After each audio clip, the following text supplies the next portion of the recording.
All right, guys, we got this video from a small account, Spooly, with 222 subs. And the title caught my attention. Skate is already dying. As you know, I've been playing a lot of Skate 4, making a lot of content around it. It's been exciting to be part of the launch, early access, whatever you call it. But now I really kind of feel like that's tapering off, and I hope that the game doesn't die, but I feel like we might be at risk that it's going to die.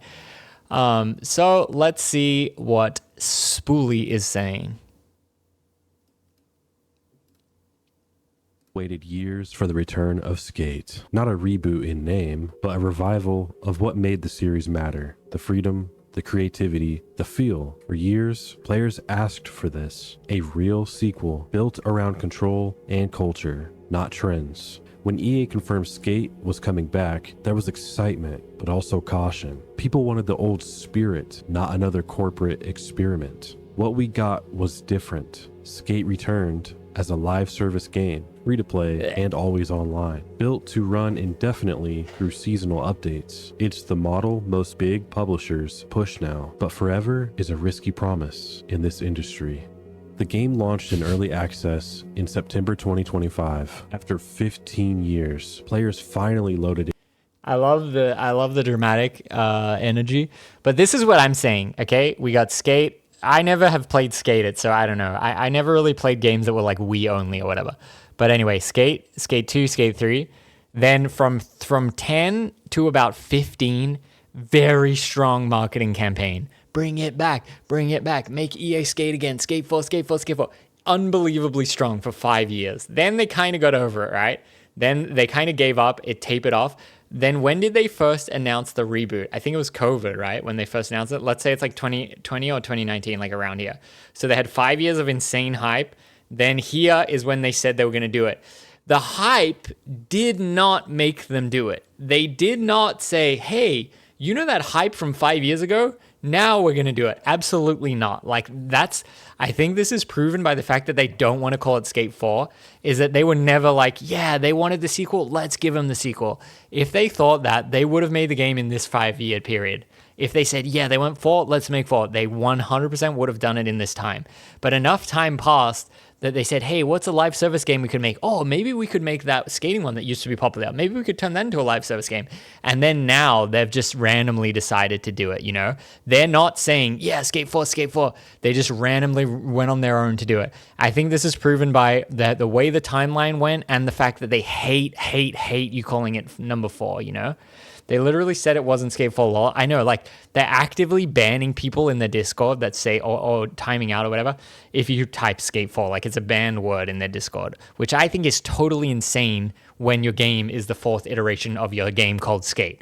And, oh, how dare I call it Skate 4? Like, to me, that's truly insane. But I think it's important to keep that timeline in mind, because people just think, yeah, we pushed for 15 years and we got it. That's 100% not what happened. Into Sand Amsterdam, the new open world hub built for social skating. It looks promising. The flick system. They said it was Skate 4 when they announced it, lol. That's true, actually. That's a good point. That is a good point. In that 2020 period, they were saying 4. Maybe that was some kind of error that they went on to later correct and be like, huh. But I wonder if they tried to make it with like, they tried to make it right, and then they just got crushed by the, like, I don't know, the chain of command or whatever.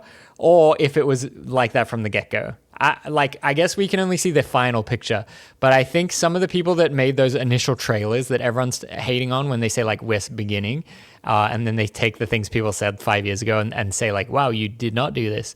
I don't know. Maybe it evolved over time, but I think all those things are interesting to consider when thinking about the game. System was back and handled perfectly. The animation work, the flow of tricks, the feedback, it felt very authentic. Technically, full circle delivered. Then the content issue became clear. The world looked good, but felt empty. Challenges repeated. Missions were basic, and there was no story or offline mode. Critics pointed to a strong foundation with limited depth. Players agreed. The fun of skating remained, but the sense of purpose wasn't there. At launch, the numbers were huge. Over 15 million players joined. Within the first 3 weeks, Steam peaks were strong, social media filled with clips, but like many live service titles, the population dropped fast. See, I've looked at this website, but this is only Steam, right? So this is Steam. That's not even the launch. I think it was before. but it's going down, down, down. Reports show an 80% decline from launch. The reason wasn't performance or bugs, it was lack of content and variety. That decline is what worries long-term fans. Skate is mechanically solid, but structurally fragile. The gameplay feels great, yet the live service loop doesn't keep players coming back. It's not enough to have good skating. You need progression, systems that feel rewarding, events that shake things up, and updates that give players. I mean, I kind of agree with bro, but I kind of don't. It's like, they don't really need to have all that stuff.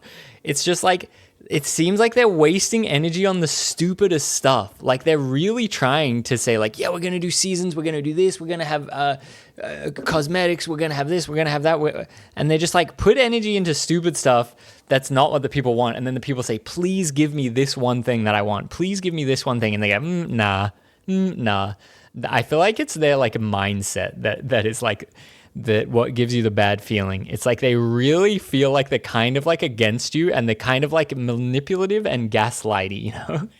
That's why I say it really feels like an abusive relationship. There's a reason to return. Right now, Skate feels like a product stuck between passion and business. It's part authentic skate sim, part engagement platform. The monetization model reinforces that split. The game sells cosmetic items and a premium pass using sand van bucks. There's no pay to win, but the grind feels slow. The free track is thin, and the premium one doesn't feel worth the price. When rewards fail to match effort, player trust drops.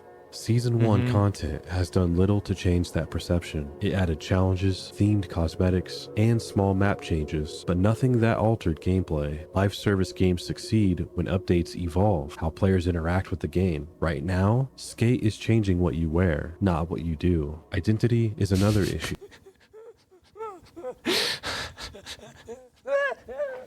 I feel like this is such a good like expression of like how fried the game is. Bro like just accidentally like goes into the shop to just show some B-roll footage of his character, and it like shows his male character, and like the boob top is like Right now, it's just like so stupid, so goofy, you know? Identity is another. Just like little flash of it.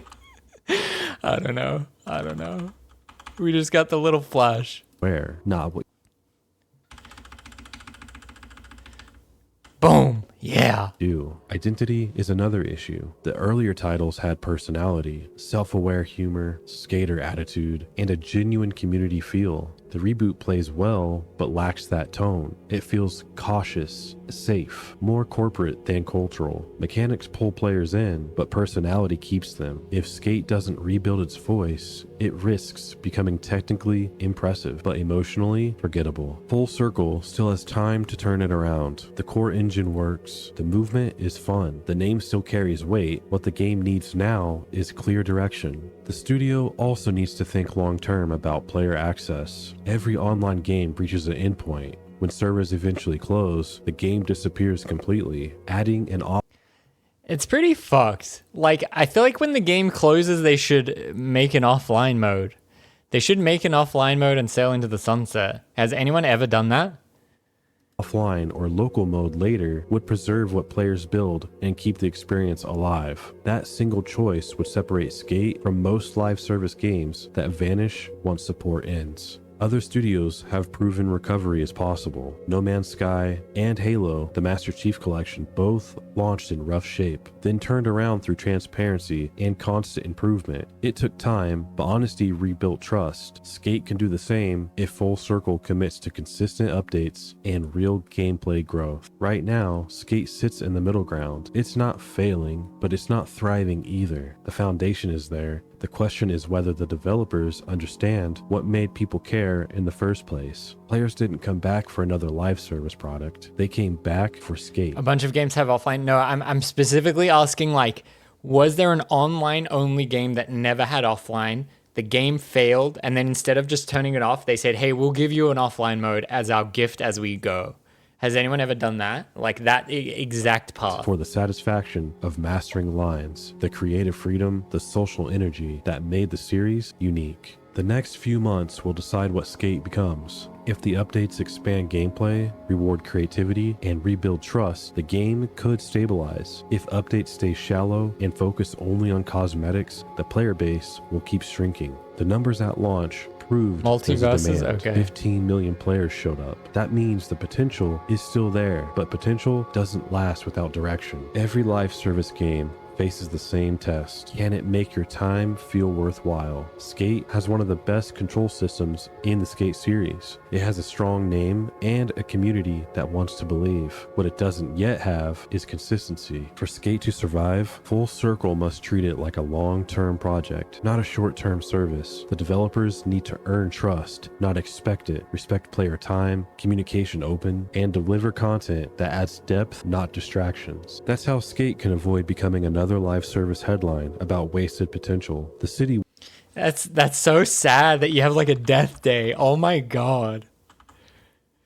Blood Hunt service will close April 28, 2020. Bro, oh my god. That would be crazy if that happened. What was the lifespan of this game? Like, I don't know what the fuck Blood Hunt is. Like, how many years was it around? During these past 4 years. Damn, that's all it takes, 4 years? The city works, the controls are tight, the fan base is waiting, but the next year will determine everything. If Full Circle... Again, this is another like microcosm to how fried the game is, right? This is like instant reason why it shouldn't be always online. Bro's trying to film a fucking Red versus Blue episode of him talking to YouTube, right? And then look at this shit in the background. The controls are tight. The fan base is waiting, but the next year... We got these name tags annoyingly coming through, and then bro teleports like through him. Look. Determine everything. If Full Circle...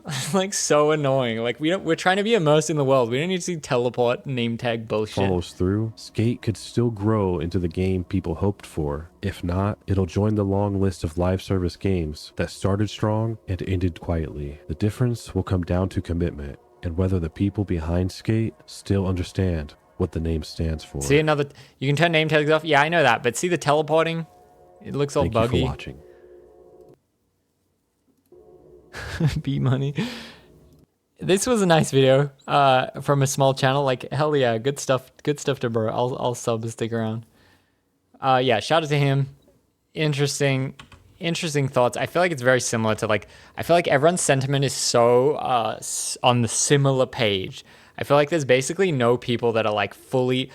Everyone like mostly agrees, and some hate EA more, some hate EA less. There's no one that's like, this is the best game ever. There's literally no one that thinks that. So it's kind of interesting that people are like pretty united. I would say the general consensus is pretty united. The racing game Crew 2 recently added a offline mode. It has a strong after people complained about them killing the first game. That's interesting. That's good. I mean, don't underestimate complaining. You definitely can complain things into existence 100%. So like people complain too much to Skate 4 that they're just trying to put their head in the sand and like pretend everything's okay. But you definitely can enact change with complaining. But anyway, that was a cool video. Let's see what happens. Oh, look, he's got a video of Blunt. Bro, all right, my last tip to Spooly. Bro, you had a video about Blood Hunt. You got to promote that video in this video when you reference Blood Hunt. Come on, dog. I want to see you thrive.